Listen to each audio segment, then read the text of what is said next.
Will the Blue Jays make a big trade soon? Well, if you've been following the rumors, then you'll know that the buzz is getting real. With the trade deadline looming and the Blue Jays off to one of their best starts in franchise history, the time to go all in is right now. And don't just take my word for it. Industry experts around the league all agree that the Blue Jays could have one of their biggest trade deadlines that we've seen in years. What's up, everybody, and welcome back to Blue Jays Today. In this one, we're going to be covering everything we know so far about the Blue Jays trade deadline, how big are they going to go, and which prospects are they going to give up. Before we get into it, I encourage you guys to hit that like button and smash that subscribe button if you enjoy Blue Jays news and content. So what do we know about the Blue Jays trade deadline? Well, we do know that they're going to be ultra aggressive according to Ross Atkins, and this was literally stated by Bob Nightingale. Shout out to Bob Nightingale. The GM Ross Atkins stated that he expects to be ultra aggressive, and we've never really heard him use that term in the past. He's always had a more conservative approach when it comes to the trade deadline.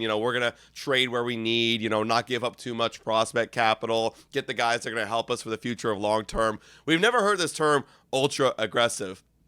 And it all comes back to the fact that this is one of those years that doesn't happen too often. Like, we haven't had this kind of start ever, actually, before the All-Star break. This is the most wins the Blue Jays have acquired in their franchise history before the All-Star break. And as well, there's a couple other factors on the line here. You've got Ross Atkins himself. He's on an expiring contract. Is he going to get extended this offseason? He needs to do something. He needs to get a win for the Toronto Blue Jays in the playoffs. He might need to go deep in the playoffs to secure himself that extension. As well, you're looking at the roster. You've got Bo Bichette leaving after this year. You don't know when he's going to come back. Bob Nightingale said on our podcast that he's basically good as gone. He's going to go test out free agency, so you don't know if you're going to get him back. And as well as some other expiring guys like Chris Bassett, Eric Swanson. He's not having the best year right now, but that's an expiring contract. And then the following year, some more guys are going to be leaving and getting off the books. So this kind of start, you can't guarantee that next year. So if you want to go and make a push this year, you got to do it, and you got to do it at the deadline. You got to go all in. But how aggressive is aggressive? Like, what are we going to expect here at the deadline? Well, GM Ross Atkins has been very conservative in the past. Shout out to Ben Nicholson-Smith. I love this article. I gave it a deep read. I expect you guys to all give it a deep read after this. It's great. It shows all the moves that he made in his tenure as Blue Jays GM. And you can forget about 2016 because that was basically an all-in do-or-die year. You look at the years, though, when we were with Vladdy and Bo Bichette and George Springer and all these guys, you can see that they were very conservative-ish at the deadline. They get usually about three guys, at least three starting pitchers, three pitchers, some of which may be starters, some of which may be bullpen help. So we know he loves to go get his pitchers. And the biggest move he's ever made was honestly going out and getting Jose Barrios at the deadline from the Twins. That was the biggest move that he made because you gave up a top prospect in Austin Martin and Simeon Woods Richardson. And those were some pretty big guys at the time. Those were top 5 prospects for the Blue Jays. But you got a guy with some control, and you end up locking him down long term. So at the end of the day, it ended up being a win. Simeon Woods is actually a serviceable pitcher nowadays, but Austin Martin really isn't in the big leagues. So that was the biggest move.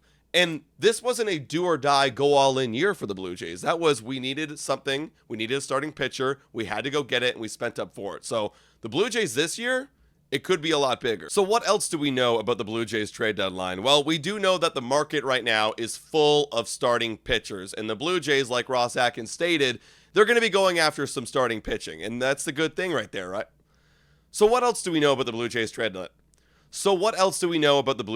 deadline? Well, we do know that they're going after a starting pitcher. That was stated by Ross Atkins when he was mentioning that they're going to be ultra aggressive. And the good thing for the Blue Jays is that this trade market is full of starting pitchers. However, they're full of a lot of middling starting pitching. And when I say that, I mean 3 pitchers, right? 4 pitchers in your rotation. And unfortunately, the Blue Jays, they don't really need a 3 or a 4. Maybe you might say they're going to trade for a 3 and a 4 with some control because we have seen Ross Atkins do that in the past with Jose Barrios. So you can kind of extend that window a little bit. But that doesn't really push them over the top. That doesn't really give them a number 1 or a number 2 because there aren't many number 1s or number 2s. A lot of teams are hanging on to them right now. So if the Blue Jays want to get a number 1 or a number 2, they're going to have to pay up big. Before we get into some of the big names that have been circling around the trade market for the Blue Jays, let's get into the more realistic target the Blue Jays might actually go out and acquire. Big shout out to Jeff Passan from ESPN, who made an article linking every single trade target to every single team. Toronto Blue Jays, he says the best match for them is Mitch Keller from the Pittsburgh Pirates. And it does make a lot of sense when you think about it.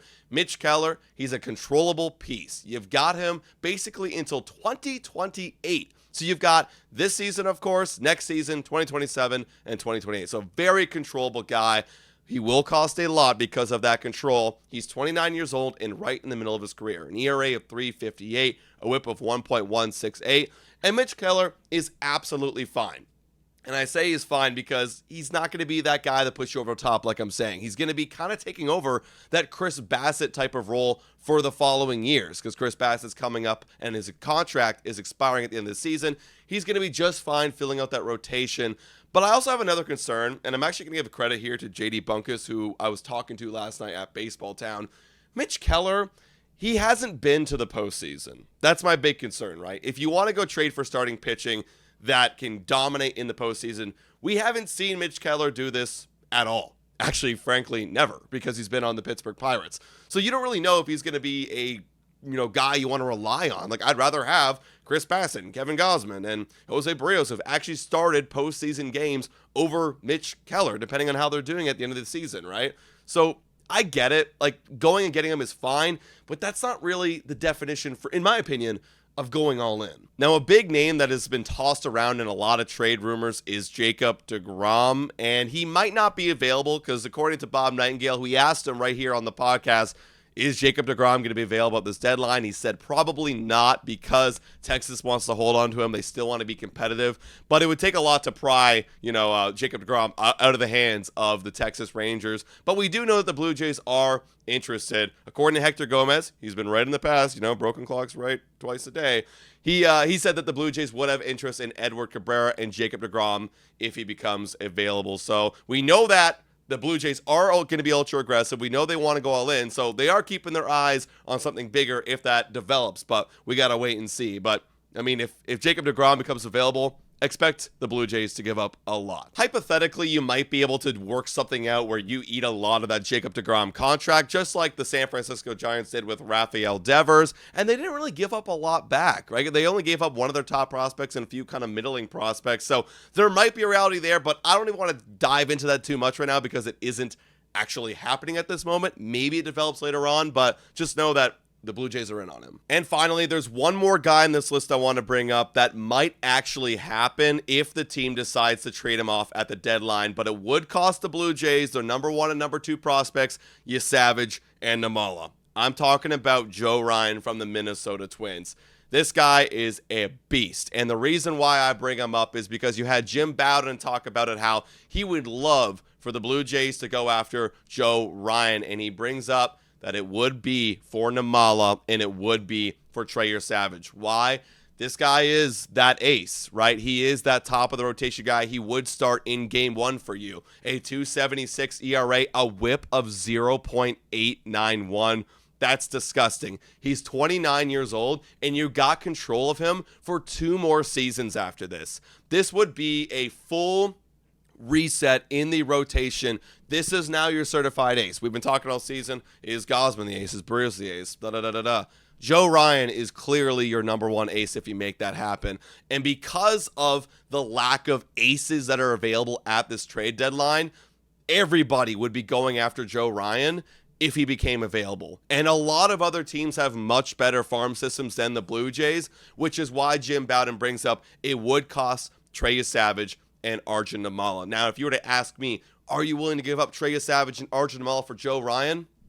Ladies and gentlemen, yes, I would. Hey guys, time for a quick shout out to the sponsor of this video. Hit your picks and knock it out of the park with Betway. Scan the QR code down below or click the link in the description to join the action. Available in Ontario only, must be 19 years older to participate. And guys, please bet responsibly. Now, back to the content. And I know I've been expressing this entire time on Blue Jays Today. Oh, I love Trey Savage. He's going to be a stud one day. Oh, I love Arjun Namala. This could be the future. At the end of the day, there's still prospects and there's still mystery boxes, right? I want Trey Savage to one day pitch like Joe Ryan. That might not happen for the next 5 to 6 to 7 years. And how many times are you going to get an opportunity like this where the Blue Jays have a start like this, one of the best in franchise history, and you have a chance to go all in with a lot of guys leaving the books? Not many. When was the last time that happened?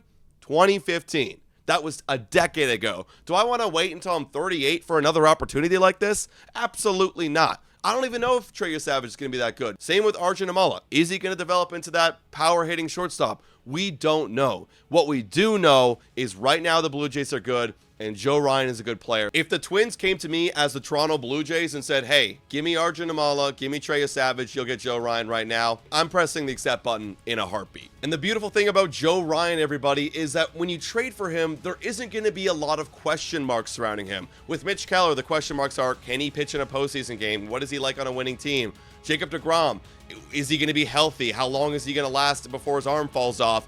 But with Joe Ryan, there's zero question. He's been healthy. He's pitched in the postseason. He's done it in big spots. He's done it against the best. Give me Joe Ryan. But guys, I want to hear your thoughts in the comments down below. I already know a few of you might disagree with that take, but let your thoughts be known down below. Please hit that like button, smash that subscribe button, and as always, guys, go Jays go.